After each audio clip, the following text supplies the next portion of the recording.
Hi, this is going to help you to recap World War One, which of course we know started in 1914, ended in 1918. I'll start by looking at why World War One started. Big question, because obviously millions of people died. Why would countries decide to engage in a war that would lead to so many of their citizens dying? It's an important question.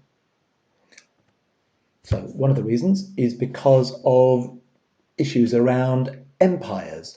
So as we know, Britain had an empire that covered or spanned 1/4 of the globe by 1914.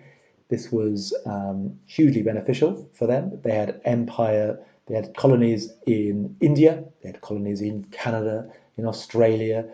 If you can look at the red section of Africa, they controlled huge amounts of Africa.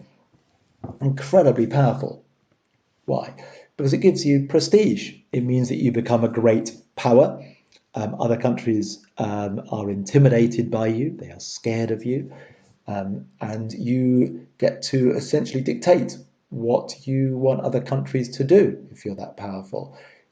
Also, you make huge profits because you can buy cheap raw materials from these countries that you have colonized, and you can then use those cheap raw materials in your own factories to turn them into goods, and you can then sell them in Europe and beyond. But of course, there's a problem, and the problem is that other countries become jealous, particularly if they are also reasonably powerful, because of course they want colonies of their own so that they can also benefit from this prestige and profit. And what this led to in the case of Britain and Germany, because Germany was extremely jealous of Britain, was that the leader of Germany, Kaiser Wilhelm II, he wanted an empire, and so he began a naval race with England, in which he built large numbers of new battleships called dreadnoughts. And of course, Britain worried that this was an attempt to attack their colonies. They built warships back, and this turned into a huge competition. And at the same time, Germany was also involved in a military race or an arms race, you could call it, with France, both sides, countries trying to build the most powerful army that they could. They'd fought a number of wars previously, most recently the Franco-Prussian War of 1870, and both countries were desperate not to lose another war with each other.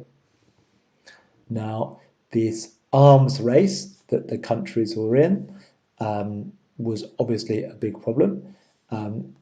Countries were building their armies and their navies so that they could take over other countries, or because they wanted to protect themselves, but actually it just increased tension hugely between countries because they became worried that another country would be able to defeat them militarily. And another key reason why there was a war was because of the alliance system. And again, all these things, a bit like building up your military, they sound like they're going to protect you, but actually they often cause problems. That was the main aim of the alliance system, was that it protected you. If you got into any kind of trouble with another country, then your allies, your friends, would step in and would provide support, reducing the likelihood of you losing. And also, it was meant to act as a deterrent, because if countries know that there are alliances in place, then I'm unlikely to attack, because I know that the country I'm attacking will be able to get support from their allies. However, the problem with the alliance system, with the Triple Alliance, firstly, and then the Triple Entente that came after it, was that they made the countries in these alliances, particularly Germany and Austria-Hungary, too confident. They became overconfident.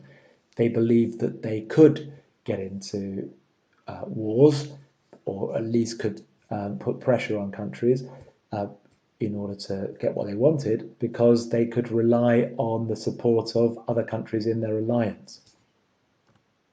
And as a result, it led to issues, because obviously, as we know, Austria-Hungary went to war with Serbia.